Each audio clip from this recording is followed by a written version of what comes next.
جب بوڑھاپا ستاتا ہے، انسان چارپائی کا سوار ہو جاتا ہے، تو کتنی ہی اچھی محبت کرنے والی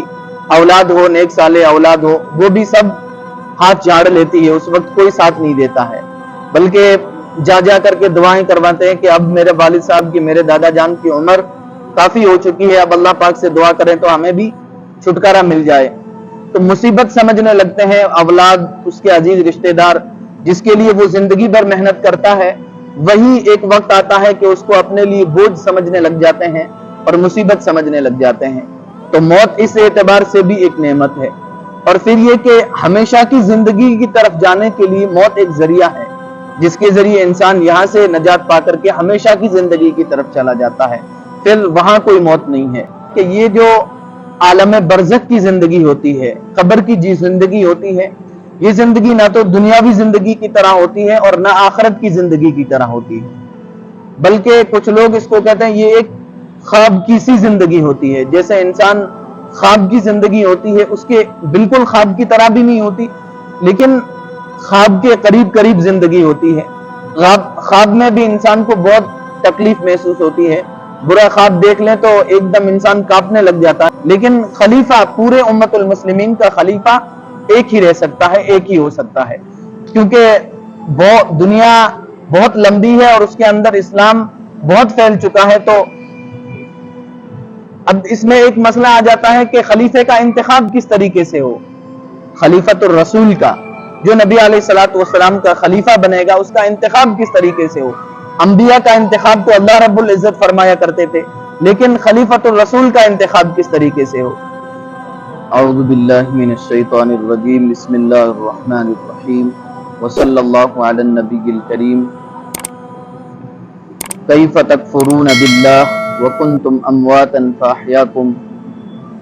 کیف تکفرون باللہ، اللہ رب العزت کفار اور مشرکین کو مخاطب فرما کر کے ارشاد فرما رہے ہیں، کیف تکفرون باللہ، کہ تم کیسے انکار کرتے ہو اللہ کا، وکنتم امواتا، حالانکہ تم مردہ تھے، کچھ بھی نہیں تھے، فاحیاکم، کہ پھر اللہ نے تم کو پیدا کیا، زندہ کیا، ثم یمیتکم، پھر اللہ پاک تمہیں موت دے گا، ثم یحییکم، پھر واپس تمہیں زندہ کرے گا، ثم الیہ ترجعون، پھر اسی اللہ کی طرف تم سب کو لوٹایا جائے گا۔ تو تم پھر کس بنیاد پر اور کس بیس پر اللہ رب العزت کا تم انکار کر رہے ہو۔ پچھلی آیات کے اندر اللہ رب العزت نے اپنی توحید، نبی علیہ الصلوۃ والسلام کی رسالت اور اپنے ایک ہونے کو بیان فرمایا تھا، اور منکرین اور مخالفین جو نبی علیہ الصلوۃ والسلام کی رسالت کے انکار کرنے والے تھے، یا جو نبی علیہ الصلوۃ والسلام کے مخالفین تھے، ان کے باطل نظریات کو، ان کی باطل افکار کو، ان کی غلط نظریات کو پچھلی آیات کے اندر اللہ پاک نے بیان فرمایا، اور توحید اور رسالت کو، یعنی اللہ رب العزت کے ایک ہونے کو، اور نبی علیہ الصلوۃ والسلام اور قرآن کریم اللہ تعالیٰ کے سچی کتاب اور اللہ کے سچے نبی ہیں، اس کے ہونے کو بتایا اور اس پر دلائل بیان فرمائے۔ اب یہاں سے اللہ پاک مزید اپنی کچھ نعمتوں کا ذکر فرما رہے ہیں، اور پھر اس پر اظہار تعجب فرما رہے ہیں کہ یہ نعمتیں استعمال کرنے کے بعد بھی، یہ نعمتیں تمہیں ملنے کے بعد بھی تم کس وجہ سے اور کس بنیاد پر انکار کر سکتے ہو، اور ایسے ناشکرے تم کیسے بن سکتے ہو۔ پہلے تو اللہ پاک نے دلائل بیان فرمائے کہ کائنات کے اندر، جیسے پچھلی آیات میں کہ جس نے زمین کو پیدا کیا، آسمان کو پیدا کیا، زمین سے نباتات، گھاس، تمہارے رزق کی چیزیں پیدا کی، یہ اللہ رب العزت نے دلائل بیان فرمائے۔ اب بیان فرما رہے ہیں کہ اگر تم دلائل میں غور کرنے کی، اور اللہ رب العزت کی جو نشانیاں ہیں، جو اللہ پاک کی قدرت پر دلالت کرتی ہے، جسے دیکھ کر کے اللہ رب العزت کی قدرت سمجھ میں آتی ہے، اللہ رب العزت کا ایک ہونا سمجھ میں آتا ہے، تو اگر تم ان میں غور کرنے کی زحمت نہیں اٹھا سکتے، زحمت نہیں کر سکتے، تو پھر اللہ پاک نے انعام اور اپنے احسان گنوائے کہ کم از کم میرے احسان دیکھ کر کے، میرے انعام دیکھ کر کے، تو ایک شریف انسان کی یہ عادت ہوتی ہے کہ وہ کسی احسان کرنے والے کی، محسن کے احسان کو نہیں جھٹلاتا ہے، اس کے احسان کو مان لیتا ہے، اور احسان کرنے کی وجہ سے پھر ان کی باتوں کو مان لیتا ہے۔ تو اللہ پاک اپنے احسان اور انعامات بیان فرما رہے کہ کم از کم تم ایک شریف انسان کی طرح میرے انعام اور احسان سمجھ کر کے پھر میری بات کو یا میری قدرت کو یا میری ایک ہونے کو، میرے معبود ہونے کو سمجھ لو۔ تو پہلی آیت میں اللہ پاک نے جو نعمتیں بیان فرمائی وہ انسان کی ذات سے تعلق رکھتی ہے، ہر انسان اس سے فائدہ اٹھاتا ہے۔ کیف تکفرون باللہ، تم کیسے انکار کرتے ہو اللہ کا، وکنتم امواتا، حالانکہ تم سب کے سب مردہ تھے، یعنی کچھ بھی نہیں تھے۔ اللہ رب العزت نے مختلف غذاؤں سے انسان کی پیدائش کیسے ہوئی کہ باپ کی پیٹھ کے اندر خون کہہ لیں یا ایک جمع ہوا نطفہ کہہ لیں کہ جس کے نتیجے میں انسان پیدا ہوتا ہے، اور وہ نطفہ کیسے بنتا ہے؟ غذا سے، اور غذا انسان زمین کی پیداوار سے بھی حاصل کرتا ہے، زمین سے بہتی ہوئی چیزوں سے، پانی سے، یعنی کائنات کے اندر پھیلی ہوئی ایک چیز تھی، اس کو اللہ رب العزت نے ایک منجمد خون کا ٹکڑا بنایا اور پھر اس کی حفاظت کر کے اللہ پاک نے اس کو ایک انسانی شکل دے دی۔ تو تم مردہ تھے، ذرات میں بکھرے ہوئے تھے، جیسے انسان کا خون کسی ایک چیز سے نہیں بنتا، بہت ساری چیزیں کھا کر کے پھر انسان کا خون بنتا ہے۔ تو تم مردہ تھے، مختلف چیزوں میں بٹے ہوئے تھے، لیکن اللہ پاک نے تمہیں زندگی نصیب فرمائی۔ وکنتم امواتا، اور تم مردہ تھے، فاحیاکم، پھر اللہ پاک نے تمہیں زندگی نصیب فرمائی۔ ثم یمیتکم، پھر اللہ پاک پھر تمہیں موت دے گا واپس۔ یہاں یہ بھی سمجھ لیں کہ موت کو اللہ پاک نے انعام اور احسان میں سے بیان فرمایا ہے۔ موت آنا بھی یہ ایک نعمت ہے۔ جو یقیناً اللہ رب العزت کی مرضی کے مطابق زندگی گزار کر کے جاتے ہیں تو ان کے لیے تو موت ایک نعمت ہے کہ دنیا کے جھمیلے سے، دنیا کی ٹینشن سے اس کو نجات ملتی ہے اور وہ ہمیشہ کے لیے آرام کی طرف روانہ ہو جاتا ہے۔ تو اسے چاہے اس کا اظہار نہیں ہو پاتا ہے، لیکن جو اللہ رب العزت کے پسندیدہ لوگ ہوتے ہیں، جو اللہ رب العزت کے محبوب لوگ ہوتے ہیں، انہیں موت سے خوشی ہوتی ہے کہ دنیا کی رنجشوں سے، کیونکہ ایمان والے کے لیے دنیا ایک قید خانے کی حیثیت ہے اور آخرت یہ مہمان خانے کی حیثیت ہے ایمان والے کے لیے۔ تو گویا وہ اپنے آپ کو اس قید خانے سے آزادی سمجھتا ہے، جب اس کی موت آتی ہے تو اپنے آپ کو آزاد سمجھتا ہے۔ تو ایمان والے کے لیے تو یہ سمجھ میں آ ہی رہا ہے، لیکن غیر ایمان والے کے لیے بھی کئی اعتبار سے یہ ایک نعمت ہے موت کا آ جانا۔ جب بڑھاپا ستاتا ہے، انسان چارپائی کا سوار ہو جاتا ہے، تو کتنی ہی اچھی محبت کرنے والی اولاد ہو، نیک صالح اولاد ہو، وہ بھی سب ہاتھ جھاڑ لیتی ہے، اس وقت کوئی ساتھ نہیں دیتا ہے، بلکہ جا کر کے دعائیں کرواتے ہیں کہ اب میرے والد صاحب کی، میرے دادا جان کی عمر کافی ہو چکی ہے، اب اللہ پاک سے دعا کریں تو ہمیں بھی چھٹکارا مل جائے۔ تو مصیبت سمجھنے لگتے ہیں اولاد، اس کے عزیز رشتہ دار، جس کے لیے وہ زندگی بھر محنت کرتا ہے، وہی ایک وقت آتا ہے کہ اس کو اپنے لیے بوجھ سمجھنے لگ جاتے ہیں اور مصیبت سمجھنے لگ جاتے ہیں۔ تو موت اس اعتبار سے بھی ایک نعمت ہے۔ اور پھر یہ کہ ہمیشہ کی زندگی کی طرف جانے کے لیے موت ایک ذریعہ ہے، جس کے ذریعے انسان یہاں سے نجات پا کر کے ہمیشہ کی زندگی کی طرف چلا جاتا ہے، پھر وہاں کوئی موت نہیں ہے۔ تو موت ایک نعمت ہے۔ ثم یحییکم، موت کے بعد پھر اللہ پاک تمہیں زندہ کرے گا، یہ انعامات۔ ثم یحییکم، پھر اللہ پاک تمہیں زندہ کرے گا۔ ثم الیہ ترجعون، پھر اللہ ہی کی طرف تم سب لوٹائے جاؤ گے۔ یہاں ایک بات یہ بھی سمجھ لیں، کچھ لوگ اسی آیت سے استدلال کرتے ہوئے کہتے ہیں کہ یہاں اللہ پاک نے بیان فرمایا پہلے تم کچھ بھی نہیں تھے، پھر تمہیں اللہ پاک نے زندگی بخشی، ثم یمیتکم، پھر تمہیں موت دے گا، ثم یحییکم، پھر تمہیں دوبارہ زندہ کر لے گا۔ اس کا مطلب جو عالم برزخ جس کو کہتے ہیں، قبر کی عالم، قبر کی دنیا جس کو کہتے ہیں، وہ لوگ کہتے ہیں قبر میں نہ تو عذاب ہوگا، ایسا کچھ بھی نہیں ہوگا، کیونکہ ثم یمیتکم، موت کے بعد پھر دوبارہ واپس زندگی کون سی ہے؟ قیامت کے دن جو اٹھائے جائیں گے۔ تو اس کا مطلب مرنے سے لے کر کے جو قیامت کے دن ہے اس کے درمیان کچھ بھی نہیں ہے، تو یہ بات صحیح نہیں ہے۔ دوسری قرآن کریم کی اور بھی بہت ساری آیات ہیں، نبی علیہ الصلوۃ والسلام کی احادیث ہے، جس سے یہ بات بالکل واضح ہے کہ قبر کے اندر بھی عذاب ہوتا ہے۔ تو سوال یہ ہوتا ہے کہ یہاں پر اس زندگی کا کیوں بیان نہیں کیا ہے، سیدھا قیامت کا ذکر کیا کہ موت کے بعد پھر قیامت کے دن اللہ پاک تمہیں اٹھا لیں گے، تو یہ درمیان کا وقفہ اس کا کیوں ذکر نہیں کیا گیا ہے؟ تو اس کا جواب یہ دیتے ہیں کہ یہ جو عالم برزخ کی زندگی ہوتی ہے، قبر کی جی زندگی ہوتی ہے، یہ زندگی نہ تو دنیاوی زندگی کی طرح ہوتی ہے اور نہ آخرت کی زندگی کی طرح ہوتی ہے، بلکہ کچھ لوگ اس کو کہتے ہیں یہ ایک خواب کی سی زندگی ہوتی ہے۔ جیسے انسان خواب کی زندگی ہوتی ہے، اس کے بالکل خواب کی طرح بھی نہیں ہوتی، لیکن خواب کے قریب قریب زندگی ہوتی ہے۔ خواب میں بھی انسان کو بہت تکلیف محسوس ہوتی ہے، برا خواب دیکھ لیں تو ایک دم انسان کانپنے لگ جاتا ہے، جب بیدار ہوتا ہے تو ایسا لگتا ہے کبھی خواب میں دیکھا کہ کسی نے اچھے سے پٹائی کر دی، پکڑ کر کے کوٹ دیا، جب بیدار ہوتے ہیں تو ایسا لگتا ہے کہ شاید حقیقت میں کسی نے پیٹا ہے۔ تو وہ جو عذاب ہوگا، اگر خواب کی طرح مان لے اگر فرضی طور پر کہ خواب کی طرح عذاب ہوگا گویا، تو وہ بھی بہت مشکل ہوگا کہ ایسا ڈراؤنا اور ایسا دردناک عذاب جو قبر کا ہوگا۔ اصل جو فیصلے کا دن اور جو عذاب اور نعمتوں کا جو ابتدا ہوگی وہ تو قیامت کے بعد ہوگی، قیامت برپا ہونے کے بعد، لیکن اس سے پہلے بھی بہت ساری مصیبتوں کا سامنا کرنا پڑے گا، اور اگر اچھی زندگی گزاری ہے تو بہت اچھے آرام کے اندر وہ زندگی بھی گزرے گی۔ بہرحال اس آیت کے اندر اللہ پاک نے ایک خاص نعمت کا ذکر فرمایا، انسان کے وجود کا، انسان کی زندگی کا۔ اس کے بعد زندگی میں آنے کے بعد کیا کیا نعمتیں مل سکتی ہے، اگلی آیات میں اللہ پاک نے ان کا ذکر فرمایا، هُوَ الَّذِي خَلَقَ لَكُم مَّا فِي الْأَرْضِ جَمِيعًا، اور وہ اللہ ہی ہے جس نے تمہارے فائدے کے لیے پیدا کیا وہ سب کچھ جو زمین میں ہے۔ جو کچھ زمین میں ہے وہ انسان کے فائدے کے لیے اللہ پاک نے پیدا کیا ہے۔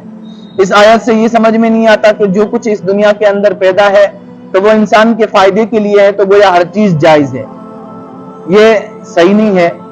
کیونکہ اللہ پاک ہی نے جو چیزیں حرام کی ہیں وہ حرام ہے۔ اور پھر یہ کہ ایک چیز کا کھانا وہ صرف ایک فائدہ ہے کھانا، اس کے علاوہ اور بھی بہت سارے فوائد ہیں۔ کھانا ایک فائدہ نہیں ہے، جیسے حرام جانور تو بظاہر ایسا لگتا ہے کہ انسان کی کوئی فائدے کے لیے یہ نہیں ہے، جب فائدے کے لیے نہیں ہو تو انسان کے فائدے کے لیے دنیا بنائی گئی ہے تو یہ کیوں پیدا کیے گئے ہیں؟ تو یہ چاہے اگرچہ کھانے کے فائدے نہیں دے رہا ہے، لیکن اور دوسرے بہت سارے فائدے ہیں جو ان حرام جانوروں کے ذریعے بھی وہ حاصل کرتا ہے، اٹھاتا ہے، جیسے زہریلے جانور وغیرہ، ایسے بہت سارے فوائد ہیں۔ بہرحال اللہ وہ ہے جس نے تمہارے لیے، تمہارے فائدے کے لیے پیدا کیا جو کچھ زمین میں ہے وہ سب کچھ۔ ثم استوى الى السماء، پھر اللہ پاک متوجہ ہوئے آسمان کی طرف، زمین کو پیدا کرنے کے بعد آسمان کی طرف، فسواهن 7 سماوات، تو ان کو برابر کر دیا 7 آسمان میں۔ آسمان 7 ہیں، اس آیت کریمہ سے یہ بھی سمجھ میں آتا ہے۔ ثم استوى الى السماء، اللہ پاک پھر آسمان کی طرف متوجہ ہوئے، فسواهن 7 سماوات، تو ان کو 7 آسمان کے برابر کر دیا اور بنا دیا اس کو 7 آسمان۔ یہاں اس آیت کریمہ سے یہ سمجھ میں آتا ہے کہ آسمان کی تخلیق زمین کی تخلیق کے بعد ہوئی ہے، یعنی پہلے اللہ پاک نے زمین بنائی ہے، اس کے بعد آسمان کو بنایا ہے۔ جیسے پہلے اللہ پاک نے فرمایا تمہارے لیے جو کچھ پیدا کیا زمین میں، یعنی زمین اور جو کچھ زمین میں وہ اللہ پاک نے پیدا کیا، پھر اللہ پاک متوجہ ہوئے آسمان کی طرف، تو اس سے پتہ چلتا پہلے اللہ پاک نے زمین بنائی ہے۔ لیکن قرآن کریم کی ایک دوسری آیت ہے 30ویں پارے کے اندر، وَالْأَرْضَ بَعْدَ ذَلِكَ دَحَاهَا، کہ زمین کو آسمان کے بعد بچھایا گیا، تو اس سے پتہ چلتا ہے کہ پہلے آسمان کو پیدا کیا۔ تو اس میں بظاہر ایسا لگتا ہے کہ تضاد ہے، دونوں الگ الگ باتیں، لیکن ہے نہیں۔ اصلاً جب زمین کو اللہ پاک نے پہلے پیدا کیا ہے، لیکن جو زمین کے منافع ہیں، یعنی اگنے کا کام، پیداوار ہونے کا، یہ آسمان کے پیدا کرنے کے بعد اس سے فوائد حاصل ہونے لگے ہیں، کیونکہ جو نکلتا ہے اس کے لیے بارش کی بھی ضرورت پڑتی ہے، سورج کی تپش کی ضرورت پڑتی ہے، فضا کی ضرورت پڑتی ہے، تو یہ سب آسمان کے بعد ہوا ہے، تو یہ ان دونوں میں تطبیق کی صورت ہے۔ بہرحال اللہ پاک نے ایک پوری کائنات کے لیے جو نعمت ہے اس کو بیان فرمایا، آسمان اور زمین، وَهُوَ بِكُلِّ شَيْءٍ عَلِيمٌ، اور اللہ پاک ہر چیز کو جاننے والے ہیں۔ تمہارے کفر کو بھی یعنی انکار کرنے والے مخاطب ہیں، تو اللہ پاک فرما رہے تمہارے کفر کو، نفاق کو، تم جو جو اعمال کرو گے اللہ پاک ہر چیز کو جاننے والے ہیں۔ وَإِذْ قَالَ، یہاں پر 3 رکوع سورۃ البقرہ کے مکمل ہو گئے ہیں، 4تھا رکوع آگے سے شروع ہو رہا ہے۔ اس میں پھر اللہ پاک اپنی نعمتوں کا، دیکھیں نعمتیں 2 طرح کی ہوتی ہیں، ایک نعمتیں ہوتی ہے جو انسان کو نظر آتی ہے، اور کچھ نعمتیں ہوتی ہے جو نظر نہیں آتی ہے، جیسے کھانا پینا، دولت، یہ ساری چیزیں انسان کو نظر آتی ہے، لیکن عزت، اکرام، یہ چیزیں نظر نہیں آتی ہے کہ عزت کیسی ہوتی ہے۔ تو اب اللہ پاک ایسی نعمتوں کا ذکر فرما رہے ہیں جو باطنی ہے، معنوی ہے، ظاہری نہیں ہے، ہر انسان دیکھ نہیں سکتا وہ۔ ان میں سب سے بڑی نعمت ہے جو اللہ پاک نے اگلی 7-8 آیات کے اندر بیان فرمائی ہے، وہ یہ ہے کہ اللہ پاک نے حضرت آدم کو اور انسان کو اپنا خلیفہ بنایا ہے، اپنا خلیفہ مقرر کیا ہے۔ تو یہ انسان کے لیے بڑے اعزاز کی بات ہے، اشرف المخلوقات بننا۔ اللہ پاک کی مخلوقات بہت ساری ہیں، ان میں اشرف ترین اور افضل ترین جو مخلوق ہے وہ انسان کی مخلوق ہے۔ تو یہ اللہ رب العزت نے جو عزت انسان کو دی ہے، یہ باطنی نعمت ہے، اللہ پاک اس کا ذکر فرما رہے ہیں۔ وَإِذْ قَالَ رَبُّكَ، اور یاد کرو اس وقت کو جب آپ کے رب نے فرشتوں سے کہا انی جاعل فی الارض خلیفہ، کہ میں زمین کے اندر خلیفہ بنانے والا ہوں۔ خلیفہ یعنی اپنا نائب بنانے والا ہوں۔ قالوا اتجعل فیہا، تو فرشتے کہنے لگے اتجعل فیہا، کہ آپ اس زمین کے اندر ایسی مخلوق پیدا کریں گے یا اس کو خلیفہ بنائیں گے، یفسد فیہا، جو زمین کے اندر فساد مچائے گا، ویسفک الدماء، اور خون بہائے گا، خون ریزی کرے گا، وَنَحْنُ نُسَبِّحُ بِحَمْدِكَ وَنُقَدِّسُ لَكَ، اور ہم آپ کی تعریف اور تسبیح بیان کرتے ہیں، وَنُقَدِّسُ لَكَ، اور آپ کی پاکی بیان کرتے ہیں۔ قَالَ إِنِّي أَعْلَمُ مَا لَا تَعْلَمُونَ، اللہ پاک نے فرمایا انی اعلم، میں وہ چیزیں جانتا ہوں جو اے فرشتوں تم نہیں جانتے ہو۔ تو یہ انسان کے لیے بڑے اعزاز کی بات ہے کہ اللہ پاک نے انسان کو اپنا نائب اور خلیفہ بنایا۔ خلیفے کا مطلب یہ ہوتا ہے کہ اللہ پاک اپنے احکام، اپنا نظام دنیا میں نافذ کرنے کے لیے اللہ پاک نے انسان کو نائب اور خلیفہ بنایا۔ اس میں بہت لمبی بحث چلتی ہے کہ فرشتوں نے یہ سوال کیوں کیا، کیا فرشتوں کو اعتراض تھا کہ ہمیں بنا دینا چاہیے؟ تو ان سب گفتگو سے پرہیز کرتے ہوئے بہت بات لمبی ہو جائے گی۔ تو اللہ رب العزت نے فرشتوں میں اعلان فرمایا کہ میں زمین کے اندر مخلوق کو پیدا کرنے والا ہوں۔ فرشتے عام طور پر یہ سمجھتے تھے کہ ہم سے بہتر اور افضل شاید کوئی مخلوق نہیں ہے۔ اس طرح کی حدیث بھی حضرت عبداللہ ابن عباس رضی اللہ تعالیٰ عنہ کی ایک روایت موجود ہے کہ حضرت آدم علیہ السلام کو اللہ پاک نے پیدا فرمایا تو ان سے پہلے فرشتوں میں ایک بات چلا کرتی تھی کہ اللہ پاک کے نزدیک ہم سے زیادہ عزت والی اور کوئی مخلوق نہیں ہے، لیکن اللہ پاک نے ان کے اس رائے کی اور اس اظہار کی نکیر فرماتے ہوئے، ان کو رد فرماتے ہوئے اللہ پاک نے انسان کو خلیفہ بنایا اور اپنا نائب بنایا۔ وَإِذْ قَالَ رَبُّكَ لِلْمَلَائِكَةِ، فرشتوں سے آپ کے رب نے کہا کہ میں زمین کے اندر خلیفہ بنانے والا ہوں۔ تو صاحب جو فرشتوں نے یہ بات کہی کہ نائب اور خلیفہ بننے کی شاید ہم میں زیادہ صلاحیت موجود ہے کہ آپ ایک ایسی مخلوق کو پیدا کریں گے جو قتل و غارت گیری کریں گے، فساد مچائیں گے دنیا کے اندر جا کر کے، تو اس سے بہتر تو ہم موجود ہیں کہ پلک جھپکنے کے برابر بھی آپ کی نافرمانی نہیں کر سکتے، تو ہمیں یہ عہدہ ملنا چاہیے، یہ مقام ملنا چاہیے، ہم اس کے زیادہ لائق ہیں۔ یہ ان کی ایک رائے تھی، لیکن اللہ پاک نے فرمایا کہ میں جو کچھ جانتا ہوں وہ تم نہیں جانتے ہو۔ چنانچہ یہ بات فرشتوں کو بتانے کے لیے اللہ پاک نے وَعَلَّمَ آدَمَ الْأَسْمَاءَ كُلَّهَا، اللہ پاک نے حضرت آدم کو سب کے سب نام سکھا دیے، یعنی دنیا کے اندر کس چیز کے کیا نام ہے، اس کی کیا، ان چیزوں کی کیا خاصیتیں ہیں، بری چیز کون سی ہے، اچھی چیز کون سی ہے، اور کون سی چیز کے کیا کیا فائدے ہیں، کون سے نقصانات ہیں، وہ سب اللہ رب العزت نے حضرت آدم علیہ السلام کو سکھا دیے۔ پھر اللہ پاک نے فرشتوں کو بتانے کے لیے کہ یہ بہتر تم سے مخلوق ہے، دیکھیں فرشتوں کو اس وجہ سے نہیں بنایا گیا کہ فرشتوں کے اندر گناہ کرنے کی یا اللہ رب العزت کے حکم کے خلاف کوئی کام کرنے کی طاقت نہیں ہے، ان کی فطرت میں نہیں ہے، اور انسان کی فطرت میں ہے۔ یہ فطرت میں شیاطین کے بھی ہیں، جنات کے فطرت میں بھی یا تو اچھائی کرنا اور برائی کرنا بھی ہے، اور انسان کی فطرت میں بھی ہے، لیکن انسان کی فطرت میں برائی کرنا یہ غالب نہیں ہے، دونوں برابر ہے۔ اگر انسان چاہے تو اچھا بن سکتا ہے، اور اگر انسان برے اعمال کر کے چاہے تو برائی کر سکتا ہے اور اپنے اوپر برائی کو غالب کر سکتا ہے، لیکن جنات کے اندر برائی کا غلبہ ہے، شر کا غلبہ ہے۔ تو یہ کل 3 مخلوق ہیں، ایک فرشتے جن میں بالکل برائی کا گناہ کا مادہ ہی نہیں ہے، اور دوسری شیاطین اور جنات جن کے اندر شر اور برائی غالب ہے، اور تیسری مخلوق انسان ہے۔ تو فرشتے اگر دنیا کا نظام چلاتے تو اس میں کوئی کمال نہیں ہوتا۔ ایک اندھا یہ کہے کہ میں نے آج تک کوئی غلط چیز نہیں دیکھی ہے، میں نے کبھی فون غلط طریقے سے استعمال نہیں کیا ہے، کوئی بد نظری نہیں کی ہے، تو یہ اس کا کمال نہیں ہے، یہ اس کی مجبوری ہے۔ لیکن ایک دیکھتا ہوا انسان کوئی اگر یہ کہے کہ میں نے آج تک کوئی بد نظری نہیں کی تو یہ پھر اس کا کمال ہے۔ تو ایسے ہی فرشتوں کے اندر تو یہ طاقت ہی نہیں تھی گناہ کرنے کی۔ بہرحال انسان کو اللہ رب العزت نے خلیفہ بنایا، اور پھر فرشتوں نے جو بات کہی تھی اس کو بتانے کے لیے اللہ پاک نے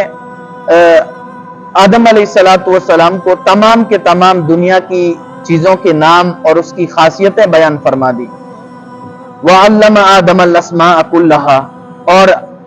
اللہ رب العزت نے آدم کو سب کے سب نام سکھا دیے۔ ثُمَّ عَرَضَهُمْ عَلَى الْمَلَائِكَةِ، پھر اللہ پاک نے یہی نام فرشتوں پر پیش کیے، فرشتوں کو پوچھا کہ بتاؤ، فقالا، چنانچہ اللہ پاک نے فرمایا، انبئونی باسماء ہؤلاء، کہ ان چیزوں کے نام مجھے بتاؤ، ان کنتم صادقین، اگر تم سچے ہو، یعنی تم یہ کہتے ہو کہ خلافت کے نیابت کے، آپ کے خلیفہ بننے کے نیابت کے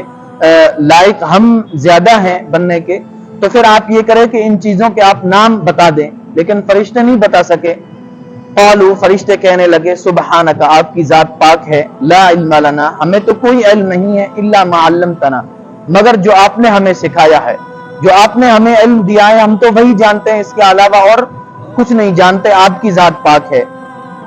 قال یا آدم، اللہ رب العزت نے فرمایا، اے آدم، انبئہم، آپ ان کو یعنی فرشتوں کو بتا دو، باسمائہم، ان چیزوں کے نام جو میں نے سکھائے آپ کو، یہ فرشتوں کو بتا دو۔ اس میں حضرت آدم علیہ السلام کی فوقیت اور انسان کی فرشتوں پر فضیلت اس سے بھی ظاہر ہوتی ہے کہ جب اللہ پاک نے فرشتوں سے کہا کہ ان چیزوں کے نام بتاؤ تو اللہ پاک نے فرمایا انبئونی، مجھے بتاؤ ان چیزوں کے نام، اور جب حضرت آدم علیہ السلام سے کہا نام بتانے کا تو کہا کہ اے آدم، آپ فرشتوں کو یہ نام بتاؤ، یعنی حضرت آدم گویا فرشتوں کے معلم اور استاذ بن گئے، اور فرشتے حضرت آدم علیہ السلام کے شاگرد بن گئے، اسٹوڈنٹ بن گئے۔ تو استاذ کا مرتبہ اور مقام اسٹوڈنٹ سے زیادہ بڑا ہوا ہوتا ہے، لہذا فرشتوں سے انسان کا مقام اور مرتبہ زیادہ بڑا ہوا۔ قال یا آدم، اللہ رب العزت نے فرمایا، اے آدم، انبئہم باسمائہم، آپ ان کو فرشتوں کو ان چیزوں کے نام بتا دیجئے۔ فلما انبأہم باسمائہم، پھر جب آدم علیہ السلام نے فرشتوں کو وہ نام بتا دیے، قال الم اقل لکم، تو اللہ پاک نے فرشتوں سے کہا، الم اقل لکم، کیا میں نے تم سے نہیں کہا تھا، انی اعلم غیب السماوات والارض، کہ میں زمین اور آسمانوں کا غیب جانتا ہوں، یعنی ایسی بہت ساری چیزیں ہیں جو تم نہیں جانتے، میں جانتا ہوں کہ خلافت کے صحیح حقدار انسان ہے، کیونکہ خلافت کا مقصد ہے کہ اللہ رب العزت کے احکام دنیا کے اندر نافذ کرنا، تو یہ نافذ کرنے کا عمل تبھی وجود میں آئے گا جب لوگوں میں شر اور اس حکم احکام کی خلاف ورزی کرنے والے بھی موجود ہوں۔ اگر سب کے سب فرشتے ہوں، کوئی اللہ رب العزت کے احکام کے خلاف کام ہی نہ کرتا ہو، تو پھر اللہ رب العزت کا جو مقصد تھا نافذ کرنے کا اپنے احکام، اس کا کوئی مطلب بھی نہیں ہے، کیونکہ سب کے سب ویسے پہلے سے اللہ کے احکام نافذ ہیں۔ تو اس وجہ سے اللہ پاک نے فرمایا کہ میں آسمانوں اور زمین کا غیب کا علم رکھتا ہوں اور تم نہیں رکھتے ہو، وَأَعْلَمُ مَا تُبْدُونَ وَمَا كُنْتُمْ تَكْتُمُونَ، اور میں جانتا ہوں جو کچھ تم چھپاتے ہو، ما تبدون جو کچھ تم ظاہر کرتے ہو اور جو کچھ تم چھپاتے ہو. یعنی اللہ پاک انسان یا اور بھی کوئی مخلوق چاہے کوئی بھی چیزیں چھپا دے یا ظاہر کر دے، اللہ پاک ہر چیز کو اور ہر چیز کا علم اللہ پاک رکھنے والے ہیں. بس یہاں پر ایک مسئلہ خلافت کا نکل آتا ہے، خلافت کا مسئلہ، نیابت کا مسئلہ. در حقیقت جو اقتدار اعلیٰ اصل حکومت ہے زمین کے اندر وہ اللہ رب العزت کی ہے، اقتدار اعلیٰ. چنانچہ قرآن کریم کی بہت ساری آیات ہیں، لہو ملک السماوات والارض، کہ اللہ ہی کی ملکیت ہے آسمانوں میں اور زمینوں میں. ان الحکم الا للہ، فیصلہ تو صرف اور صرف اللہ کا ہے. تو اقتدار اعلیٰ تو اللہ رب العزت کا ہے، لیکن دنیا کا نظام چلانے کے لیے ضمنی خلیفہ اور ضمنی اقتدار اللہ رب العزت نے انسان کے حوالے کیا ہے. اس کی ابتدا اللہ رب العزت نے انبیاء کرام کے ذریعے فرمائی، اور اپنا خلیفہ در حقیقت جو اللہ رب العزت کے خلیفہ ہیں وہ حضرات انبیاء کرام ہے. چنانچہ انبیاء کرام اللہ رب العزت کے احکام، اللہ رب العزت کا قانون دنیا میں نافذ کرتے تھے. یہ سلسلہ حضرت آدم علیہ السلام سے شروع ہو کر کے نبی علیہ السلام تک چلا. اور یہ جو خلافت کا مسئلہ ہے، یہ خلافت جو اللہ رب العزت کے خلیفہ ہونے کا جو کیا کہتے ہیں اس کو متعین کرنا ہے، اس کا انتخاب ہے، یہ اللہ رب العزت کی طرف سے ہوتا ہے. اللہ رب العزت جسے چاہتے ہیں اس کو اپنا خلیفہ بناتے ہیں، یعنی اپنا رسول بناتے ہیں. اللہ یستفی من الملائکۃ رسلا ومن الناس، کہ اللہ پاک جسے چاہے لوگوں میں سے اور فرشتوں میں سے اپنے پیغمبر اور اپنے رسول منتخب فرماتے ہیں. تو در حقیقت جو اللہ رب العزت کے خلیفہ ہیں، جو اللہ رب العزت کے احکام دنیا میں نافذ کرتے ہیں، یہ انبیاء کرام ہیں. یہ انبیاء کرام کا سلسلہ نبی علیہ السلام تک چلا، اور آپ علیہ السلام اس سلسلے کی آخری کڑی کے طور پر تھے، اور چند بہت ساری خصوصیات کے ساتھ تھے جو پہلے انبیاء کے ساتھ نہیں تھے. جیسے پہلے انبیاء کرام کی جو اقتدار اور حکومت تھی وہ ایک علاقے کی حد میں تھی یا کچھ ایک قوم کی حد تک تھی، لیکن نبی علیہ السلام کی حکومت اور آپ علیہ السلام کی خلافت پوری دنیا پر تھی، اور جنات اور انسان دونوں مخلوق پر تھی، اور وقتی نہیں تھی. پہلے انبیاء کرام جیسے حضرت موسیٰ علیہ السلام، عیسیٰ علیہ السلام، اور ان کے درمیان جو انبیاء کرام آئے وہ بنی اسرائیل کی طرف آئے اور وقتی طور سے آئے. ان کے بعد اور نبی آئے، ان کی شریعت اور ان کا حکم ختم ہو گیا. لیکن نبی علیہ السلام کی جو حکومت ہے، آپ علیہ السلام کا جو اقتدار ہے، آپ علیہ السلام کا جو قانون ہے، جو قانون شریعت آپ علیہ السلام لے کر کے آئے، قیامت تک کے لیے لے کر کے آئے، اور تمام انسانوں کے لیے، کسی ایک قوم کے لیے نہیں، کسی ایک ذات کے لیے، ایک مذہب کے لوگوں کے لیے نہیں، بلکہ تمام عالم انسان کے لیے اللہ نبی علیہ السلام کے قوانین ہیں. لیکن بہرحال نبی علیہ السلام پر یہ سلسلہ خلیفۃ اللہ ہونے کا، اللہ رب العزت کے خلیفہ ہونے کا سلسلہ ختم ہو جاتا ہے. لیکن اب یہ نیابت کا اور اقتدار کا جو مسئلہ ہے، یہ خلیفۃ الرسول کے طور پر نبی علیہ السلام کے بعد شروع ہوتا ہے. یعنی اب کوئی اللہ رب العزت کا خلیفہ تو نہیں ہے، اللہ رب العزت کے خلیفے تو انبیاء کرام ہی ہے، لیکن نبی علیہ السلام کے بعد اللہ رب العزت نے اس امت کو کسی درجے میں انبیاء کا درجہ دیا ہے. جیسے بہت ساری بخاری شریف کے اندر ایک روایت ہے، کانت بنو اسرائیل تسوسهم الانبیاء، کہ بنی اسرائیل کے جتنے انبیاء تھے وہ سب سیاست کرتے تھے، حکومت کرتے تھے، اور جب وہ ایک نبی وفات پا جاتے تھے تو دوسرے نبی ان کی جگہ لے لیتے تھے اور دوسرے نبی ان کے خلیفہ بن جایا کرتے تھے. لیکن نبی علیہ السلام نے فرمایا کہ انی لا نبی بعدی، میرے بعد کوئی نبی نہیں ہے، فسیکون خلفاء، تو خلیفہ ہوں گے میرے، وہ نبی علیہ السلام کے خلیفہ ہوں گے اور بہت سارے ہوں گے. تو اب نبی علیہ السلام کے بعد خلیفۃ الرسول گویا اللہ رب العزت کے خلیفہ نبی ہیں اور نبی علیہ الصلوۃ والسلام کے نائب اب پھر وہ خلیفۃ المسلمین جن کو کہتے ہیں. پھر یہ سلسلہ چلا. در حقیقت اسلام کے اندر ایک ہی خلیفہ ہو سکتا ہے. بہت سارے پورے عالم کے اندر خلیفۃ الرسول اور خلیفہ اگر کوئی بن سکتا ہے تو صرف ایک انسان بن سکتا ہے, ایک سے زائد خلیفے نہیں بن سکتے. چنانچہ خلفائے راشدین تک یہ سلسلہ اسی طرح جاری رہا. حضرت ابوبکر صدیق رضی اللہ تعالیٰ عنہ خلیفۃ الرسول ایک تھے, پھر اس کے بعد حضرت عمر, اس کے بعد عثمان غنی. لیکن پھر جب اسلام ترقی کر گیا, اسلام بہت سے لوگوں میں پھیل گیا اور ایک خلیفے پر سب لوگوں کا جمع ہونا ممکن ہو گیا, ناممکن ہو گیا, متعذر ہو گیا, مشکل ہو گیا, تو پھر امیر الگ الگ طے کر دیے گئے لیکن خلیفہ ایک ہی رہیں گے. اب کسی کو امیر کہا جا سکتا ہے, سلطان کہا جا سکتا ہے, لیکن خلیفہ پورے امت المسلمین کا خلیفہ ایک ہی رہ سکتا ہے, ایک ہی ہو سکتا ہے, کیونکہ دنیا بہت لمبی ہے اور اس کے اندر اسلام بہت پھیل چکا ہے. تو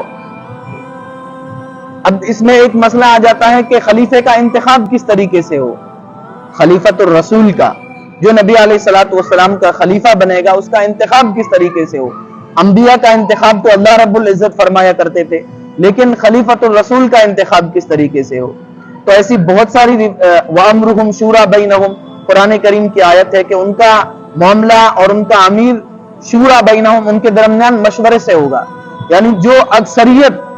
مسلمانوں کی اکثریت جس کو خلیفہ تسلیم کر لے گی وہ خلیفۃ الرسول ہوگا.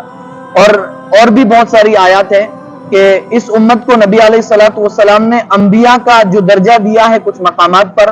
وہ ایسے ہی دیا کہ کسی نہ کسی درجے میں مجموعی طور پر یہ امت معصوم ہے, کہ یہ امت کبھی